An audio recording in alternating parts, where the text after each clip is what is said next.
Welcome, guys, to another episode of Recruitment Entrepreneurs by Recruit CRM, and we are with Katrina Collier. She helped me pronounce her name right, but I think I messed it up again. But anyway, thanks, Katrina, for taking the time to do this. You're And welcome. would you like to introduce yourself and tell the audience what you do and who you are? For sure. So I am Katrina Collier.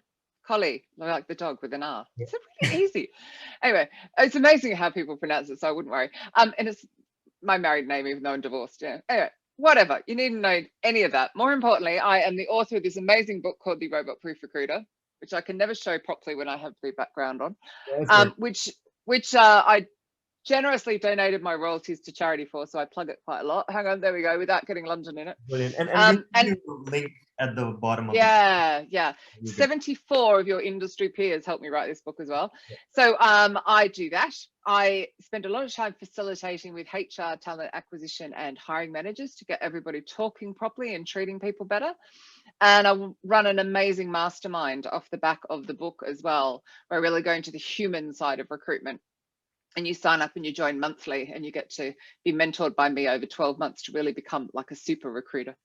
So I do, those are my main three things, but I speak a lot and I have a podcast, and there's probably another book coming, but I am a recruiter from old. I started recruiting in 2003. So I've been in the industry for all that time. So I think like a recruiter. That's never changed. Got it. And how did you end up in recruitment in the first place? Like, what's the real story? How did recruitment become your first job or second job or whatever it was? Yeah, no, I moved to London permanently in 2003, and I'm on the metro and I see one of the little newspapers, the free newspaper, and there's this tiny little advertisement for a trainee recruitment consultant. I thought, oh, I can do that. Why not? And literally that's how I started. The first company I worked for was so dodgy that I waited until my paycheck went in and left. Literally, it was like, I can tell they're not paying everyone. So money went in, I walked out the door.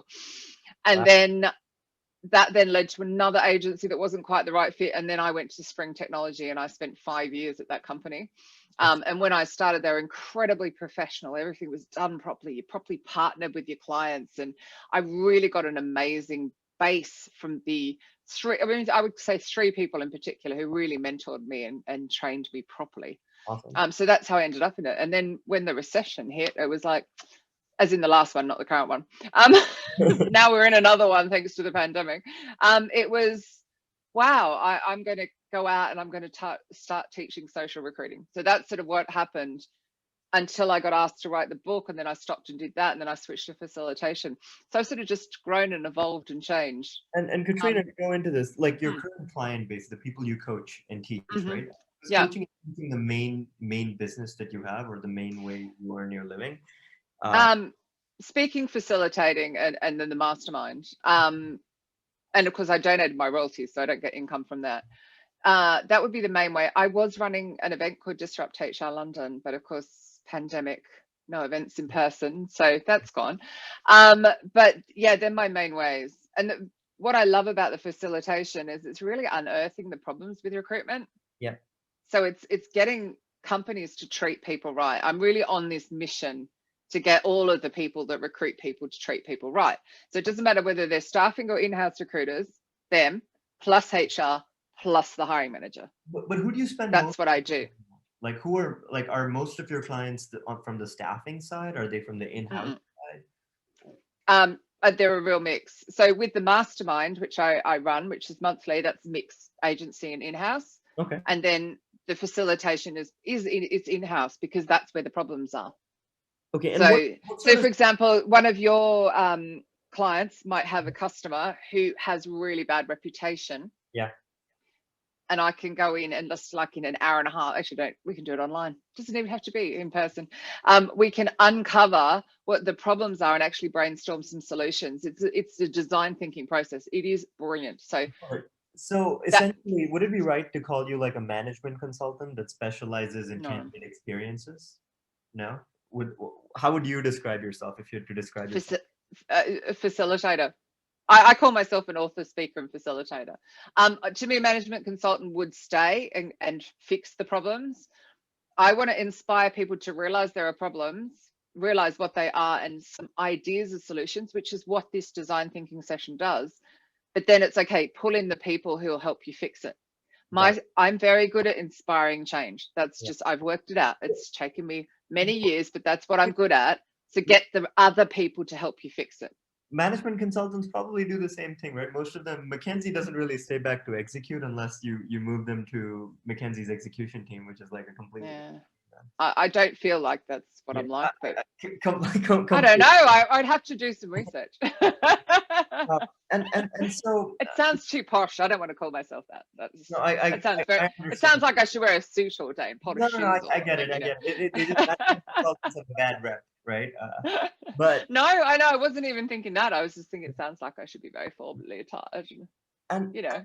And so in your mastermind, what are the sort of topics you cover, right? Just broad. See, the human skills. So I feel something happened over the last, well, at least 17, 18 years since I've been in recruitment, where all the technology got in the way, and there's training on technology and sourcing, there's training on marketing, but there's no training on how do I woo you through the recruitment process? So how do I use all of my human skills to hook you on, to get you interested, and then keep you interested through the process? How do I show that I'm curious enough to get all the information you need from the hiring manager? You know, it's the human stuff. So we look at trust, curiosity, empathy, compassion, even self-worth, even making sure that you yourself feel worthy enough to partner with a hiring leader. You know, agency or in-house, your job is to partner with that manager to bring the right person through. So it's that. What else do we go into? Certainty, clarity, it's all sorts, but they're all human. They're all about how can I be extraordinary? And the only differentiator is how you use technology and how you use marketing with your human skills. Totally get it. But now to be a little more specific there, right? A lot of our listeners are people that are just starting up new recruitment agencies.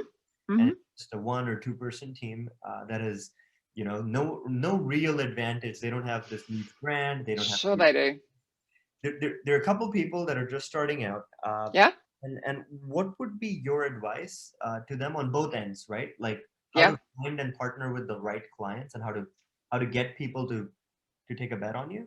And so how to get candidates to talk to you, because you're just a random agency that's you know, pitching to them. How do you do that?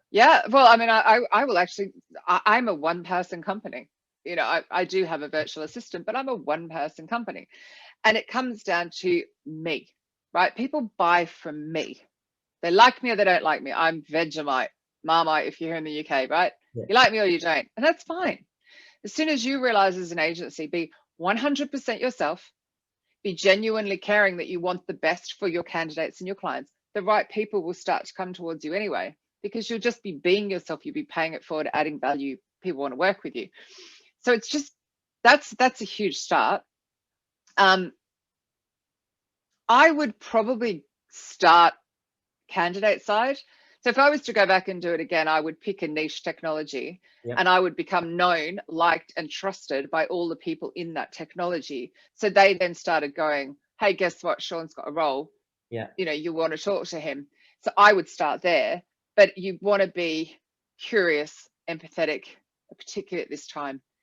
You want to be talking about, where do you plan on going next? Not, I've got a role, I need you now. It's urgent. It's urgent to you. It's not urgent to the applicant. So it's like, what is you doing next? And you create that, I'm Katrina, I'm the go-to person for PHP or whatever it might be. It shows you how long I've done tech recruitment, whichever's the latest one, right? But on that, if you ever do that, do ensure that you make sure that it isn't going to suddenly disappear. Ask the people who used to recruit for COBOL. Okay, they'll explain what I'm talking about. I'm aging myself significantly, but it's that, like, be the go-to person. And if you're the go-to person for the candidates, you will be for the clients. Because the candidates are the ones that open doors, for example. But it's about, I mean, that thing, it's overused, but that authenticity, but really just be yourself. And this is who you are. And actually, this is a big one. And I teach this in the mastermind, partner. And I've started a podcast called The Hiring Partner Perspective, because I want people to partner. So sit up, and if that client is saying, here's a 3-year-old job description, you just go, no. You're going to spend an hour with me and we're going to really uncover what you need so I can save you 20 hours down the line, or we're not working together. Partner. So have a Attitude spine shift. and be strong, right? Have a spine and truly try to help them. But I have one more question going into this, right? Yeah, okay. You can call it spine. I can call it an attitude. It's a, we're going to work together. Truly help So them. Like don't just be nice and suck up to them because they're your client, but truly try to help them and help them succeed. Yeah, and help them can mean, I'm sorry, but I'm not accepting that behavior. Yeah. Because if you spend the time with me up front, I'll save you time down the line. You're not going to interview the wrong people. I could know that you have to interview someone and you're not listening. You're just looking at the CV and you're missing a great hire. That's how good I can be if you let me partner with you. It's that attitude shift. Katrina, going into the technicals, since you obviously Sure. talk to a lot of people that are running recruitment businesses and even clients that are hiring recruitment agencies. A lot of people coming in when they start a new firm, they're a little underconfident, and thus they try to undercharge, right? If the market's charging 20%, they try to charge 12, and that's how they think. That's how they justify to themselves that they can do it. And just listening to you, I can tell that you're talking about specialization, and specialization certainly doesn't mean cheap, right? And so, what do you recommend to people just starting out? What should they try charging? Should they try to charge above market, at market? Should they give a discount? And what are the numbers you see in your part of the world, in the UK? But if a client's only prepared to pay you 12%, you're not really going to work properly on it, right? It's a race to the bottom. Yeah. So I would, well, I mean, here, I think the average here in the UK is 20%, to be honest. I don't know. I don't really talk about this kind of stuff with clients. I'm not on that side, but it's not about that. It's about like the value that you add. Yeah. It's interesting. So I've started a group on Clubhouse. I don't know if you've got the new social media app. And last week, I call it the Kind Recruiter Revolution, because to me, it's kindness. We need kindness. And we were talking about the problem with being paid a fee after the event. Like, I go out to supper, I eat my meal.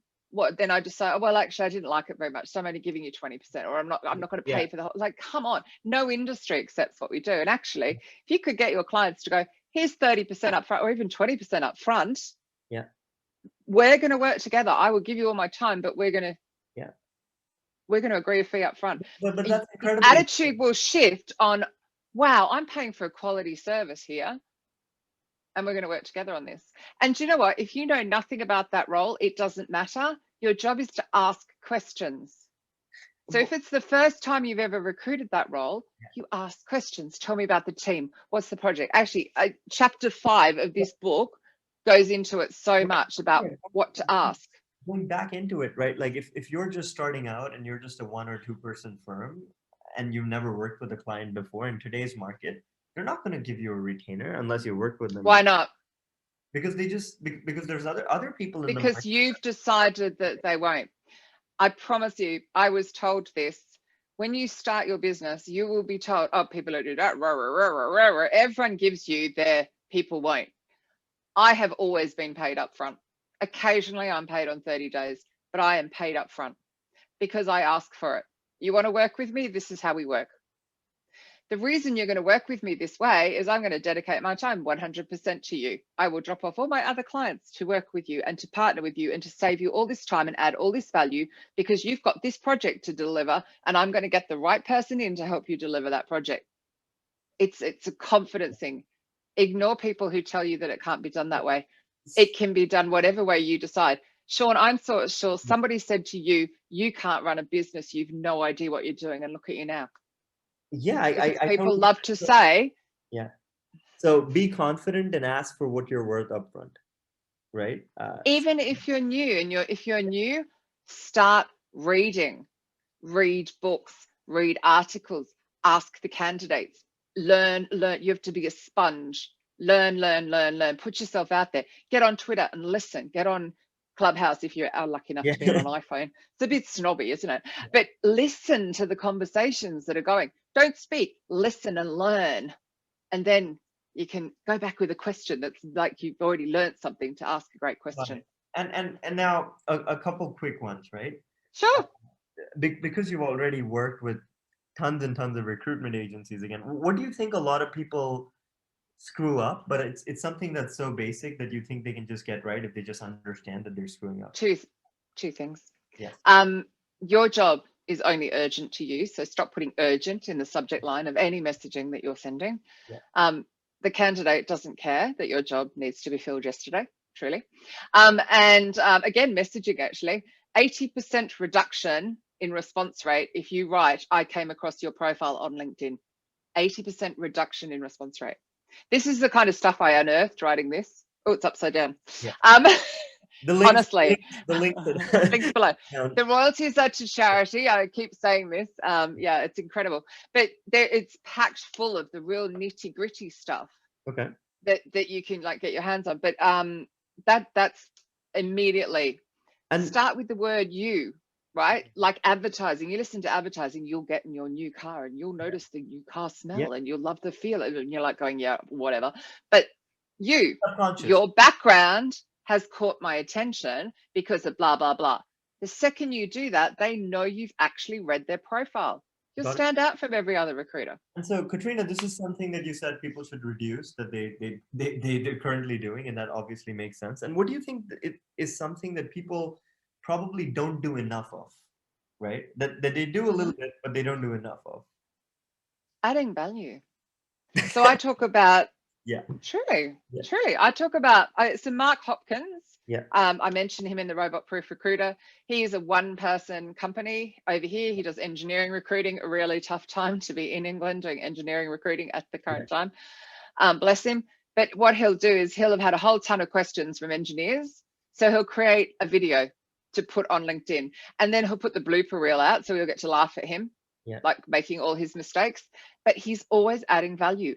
Amy Miller is another one. She's actually an in-house recruiter. She has a channel where she demystifies recruitment for job seekers. They're all using these amazing social channels to pay it forward. And you start doing that and people just go, oh, I've got to go to Mark, I've got to go to Amy, I've got to go to Katrina. They pay it forward. They give. And that's what people are looking for. It's like anything in life. Yeah. You've got those friends that suck you dry and you don't want to be near them, but the ones that help and you help each other and it's balanced. Oh my God, you're there, right? It's a great relationship. And so more closing out questions, right? Obviously, because you've been awesome. You've given us tons of awesome information to work with. That's all right. Yeah. And so Katrina, if you had to give your 20-year-old self some advice, what would it be? Get to therapy earlier. I a little bit joke, but I went through a lot of childhood trauma. Of course. And you cannot start your own business without self-love, self-care, and self-compassion. I had none of that when I started, and I fell into. She's actually a life coach, but she does a lot of therapy stuff too. Yeah. And I fell into it.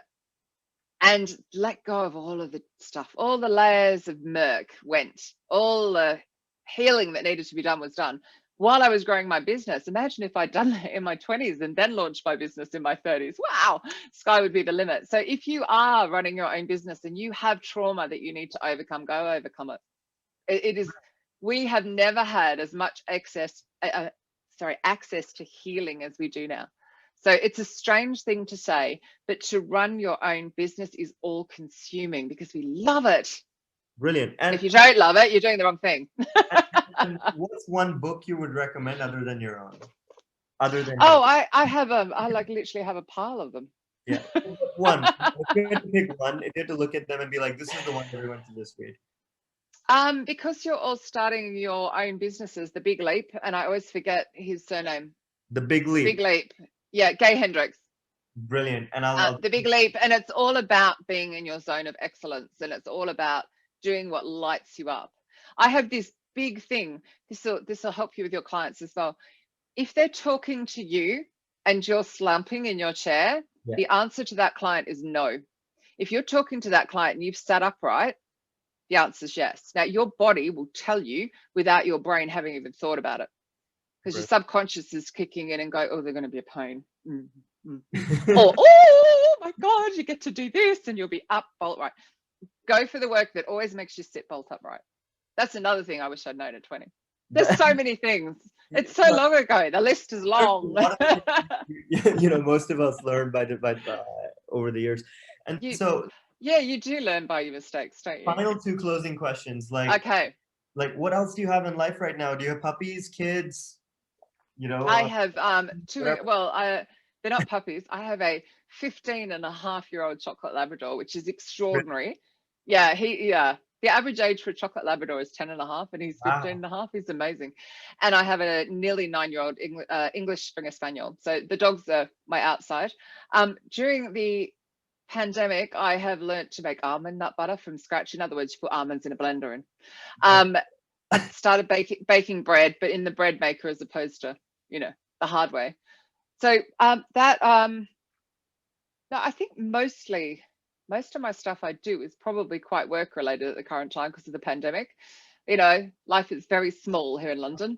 We're on lockdown. Related thing. The last question is, if you had, we talked about everything you've done and all your advice, and what's your sort of plan for yourself? What do you think you're going to be doing the next 10 or 20 years? Are you going to specialize? In 20 years I'll be retired. Oh God, I hope. No, maybe not. Maybe I'll still be doing this.